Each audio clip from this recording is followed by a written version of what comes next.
Hi guys, as we go into the local elections, it seems a whole range of interesting characters will be running for public office. The mainstream parties will try to reduce the number of headbangers joining in order to avoid the embarrassment of what they will say or what they have said on social media. However, parties like Reform UK and George Galloway's Workers' Party will no doubt take anyone on board, as they're both desperate for numbers and don't have the means to vet candidates. Monty Panesar, a former cricketer and candidate for George Galloway's outfit, had some interesting comments about NATO.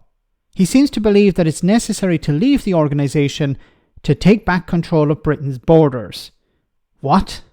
NATO, if you ask my opinion, it's not, like, I'm not really an expert. I don't have a lot of knowledge on it, to be honest. So it's the number one priority of the party you've joined. I'm just interested. You could have joined any party. You could have worked your way into any party. Their number one point on their 10-point plan for Britain is end to imperialist wars and financial domination, starting with withdrawal from NATO. It's quite a big deal withdrawing from NATO at a time of global conflict. It's quite an important idea. That, do you think, why is it a good one?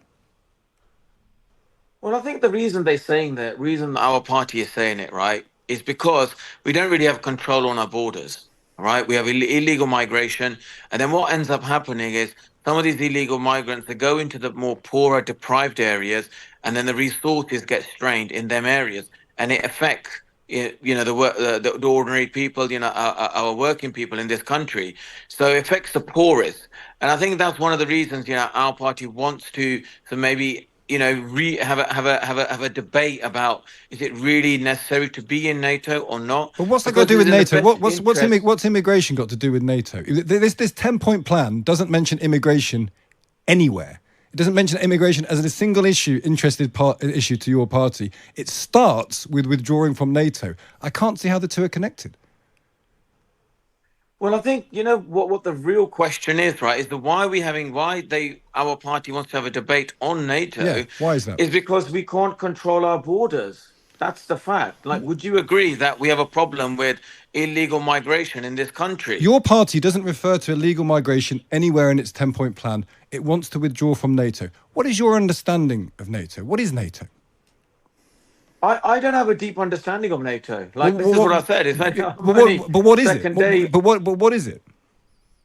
Look, of my brief understanding of NATO, right? It's there to protect the European Union, isn't it? It's to...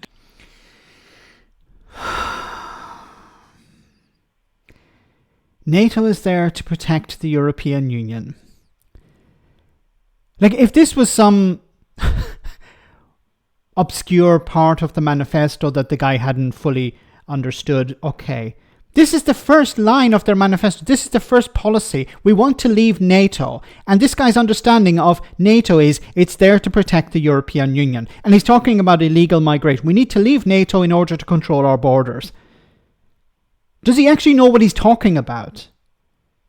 Like, did George Galloway just pick random people off the street and say, hey, do you want to be a candidate for my party? And they say, what party? My party, the Workers' Party. I've never heard of it, but yeah, I'll do it. Do you know anything about NATO? But no, but I'll learn it while on the job, maybe. There to protect, everyone in the European Union. Well, it's got America in it. It's got America in it, though. It's got America in it. My goodness. These people are candidates for public office. Like, what sort of vetting process does George Galloway have? Yeah, I know it's got America in it. It's not about the European Union in that sense. But also, I don't know what American stance will be on this as well. Like, if Donald Trump wins the elections there, he may not be in... Sorry, Donald Trump's stance on what? On Britain leaving NATO? What the hell? Are Britain controlling its borders by leaving NATO? What are you talking about? Favor of NATO either. And we've done Brexit. A lot of people in our country have, voted for Brexit. And now they maybe feel the next stage is to remove from NATO. Oh my goodness. So it's another Brexiteer who doesn't understand Brexit, doesn't understand the European Union, doesn't understand NATO, and is running for public office. It's insane. It's just insane. Now, when George Galloway was running for Rochdale, he did a very interesting thing. He appealed to two different sections of the community. He appealed to the Muslim community section of Rochdale by pumping out pamphlets talking about Gaza. And then on the other side, it seems he was talking about immigration. And it seems the candidates are going to do exactly the same thing. This was a winning strategy. What we do is we talk about NATO, we talk about Gaza, and then on the other hand, we talk about illegal migration. So we hoover up both sides of the of society, the extreme left and the extreme right. This is insane. You have a candidate who is running for public office who doesn't understand what NATO is when NATO is the first policy on their manifesto. We want to leave NATO. What's NATO? I don't know. We want to leave the European Union. What's the European Union? I don't know. We want to leave the United Nations. What's the United Nations? I don't know. It's beyond insane. Now, I don't know whether this guy will win his seat. Probably not. I think, as I said before, George Galloway is interested in splitting the vote, trying to damage Labour. Whether that's a good thing or not is up to you. But it's not about putting forward serious candidates. It's just about creating disruption, I think. But I come back to the question I asked before. What sort of vetting process does George Galloway have? Let me know in the comment section, guys, what you think. As always, your comments are greatly appreciated. Thanks a lot.